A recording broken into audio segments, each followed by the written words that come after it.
his power is such that, yes, I do think he can be that thumper, that masher that the Giants have long lacked. Let's hit the top prospect in the San Francisco Giants organization, according to Baseball America, with this prospect profile. The name is Bryce Eldridge, and he could be coming to the San Francisco Giants soon. That's how we want to start this out. Scott Braun along with JJ Cooper and Ben Badler from Baseball America. Ben, ETA for Big Bryce. What do you think? I mean, Jesus, the guy was just drafted out of high school last year, or 2023, I should say. He's got 1 year under his belt, and it might be this year, which is kind of crazy. I mean, I would not have thought that when he was drafted, as much as I love Bryce Eldridge, but he's flown through the system. It's gigantic raw power. I mean, he's from a gigantic human being, 6'7", 6'8", and this is also probably the least amount of power that Bryce Eldridge will ever have, because he has more room to continue to fill out and get stronger. He's still a pretty lean, athletic body. So by the time he's done filling out, packs on more weight, I think we're talking about a guy who could be a 35, potential 40-plus home run hitter. There is swing and miss in there, right? When you're 6'7" and your arms are that long and your strike zone is that big. There's going to be some swing and miss pretty much no matter what. But I think he's going to be able to keep that under control, especially for a guy who was pushed as fast as he was this year. Like if they had kept him in, say, low A all year, or even just low A, high A, it wouldn't have been quite as, the strikeout numbers wouldn't have been quite as high as they were. But even if that's always part of his game, I think he's going to be able to keep that to a manageable level and tap into the just incredible power that he has. The thing that kind of jumps out to me, like Ben said, the way that the Giants moved him last year tells you both what they think about him and how quick this timetable is. Because like where a lot of his contemporaries spent last year in A-ball, this was, hey, I'm going to start in low A, go to high A, go to double A, and finish the year in triple A. Not many guys do the 4 stops in 1 year. Check every box off your full season minor league baseball card in 1 season. That doesn't mean he's not going to go back triple A to start the year.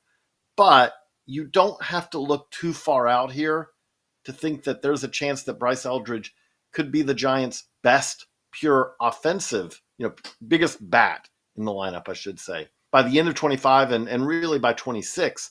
Because if you look at this Giants lineup, now obviously Willy Adames is a very nice addition. They have guys who are well-rounded, Patrick Bailey, Matt Chapman, Willy Adames. But if you said a pure thumper who's just going to be one of the better hitters in the league, they don't have one of those guys. They really haven't had one of those guys all that often. And that's what Eldridge could be. Now, he better be, because as Ben laid out, this is a guy who's a pretty massive, a human. I mean, and by the way, he was a 2-way guy in high school. Like, I'll kick it back to you for a minute, Ben, which is when you saw him kind of coming up as an amateur, did you think that this was bat all the way, or did you think that this was the guy who had a chance to be a pitcher? The first time I saw Bryce Eldridge, I was at a field going to mainly to watch a player from the Bahamas. So I look over another field, and there's this 6'6", 14-year-old throwing like 88, 90 miles an hour or whatever it was at the time. And that was Bryce Eldridge. And I was like, wow, that was impressive. Just watching him more and more over the years. Yeah, leading up until his draft year, he's a 6'7", very athletic right-handed pitcher who was up to the mid-90s, showed feel for spinning a breaking ball, could repeat his pretty sound mechanics for a guy that size. I think if the Giants had let him, he could be a legitimate 2-way guy. Obviously, I don't think that's going to go back and happen now, but yeah, this guy, for as big as he is and as much as we're talking up his power, there's other tools there too. Yeah, it's limited defensively, but there's obviously arm strength and a pretty impressive athlete too for somebody who's as big as he is. So a little trivia question, one of my favorites, and then JJ hop in, but do you know actually the last player to hit 30 home runs for the Giants? Do we have to go back to Bonds?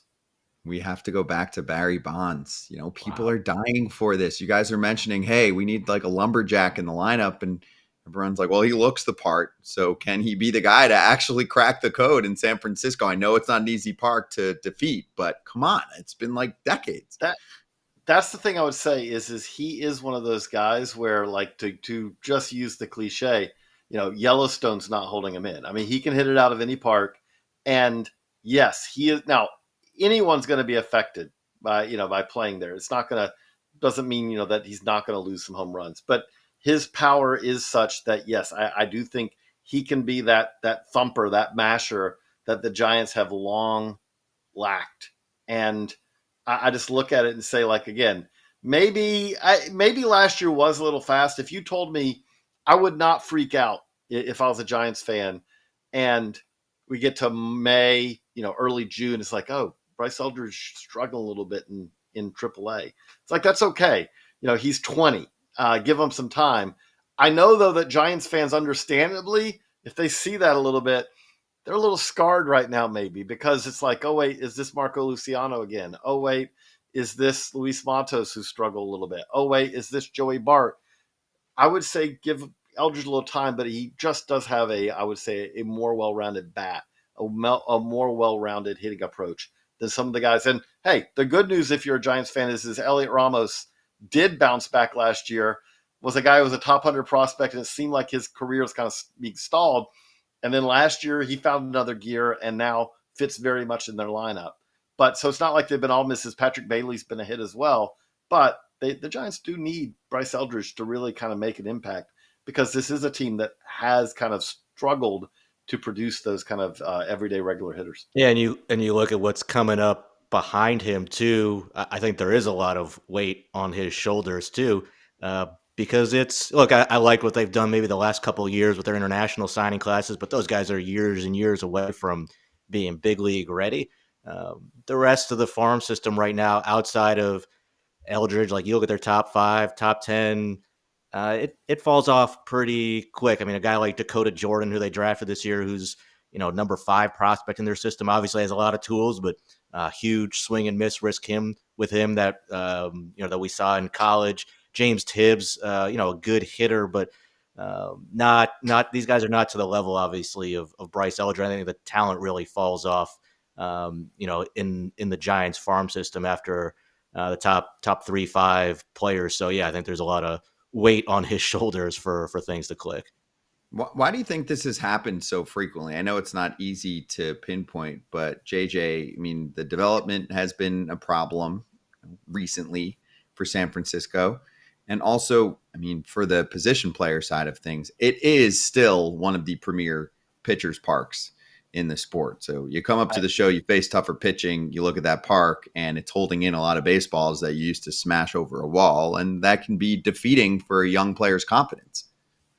I think that can be. And also the reality is this is a team, even though they've kind of had their ups and downs at the big league level, this is a team that kind of has been trying to contend with the Dodgers and the Padres year after year.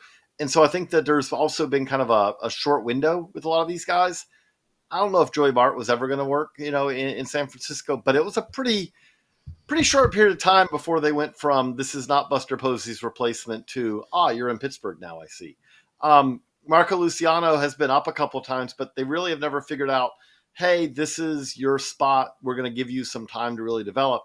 It's something where they're kind of the curse of the big market team that wants to contend.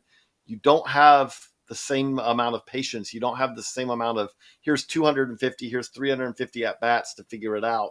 And don't worry if you struggle at the start. It's been a little bit quicker in a lot of cases than that. And again, we see even a guy like Elliot Ramos, he kind of had that hot streak where finally he kind of grabbed hold to it. But I don't know if he, might not have found himself elsewhere if it hadn't been for that. Because again, it's just, you got to produce. And there have been guys who haven't produced right away who've kind of been moved on from pretty quickly.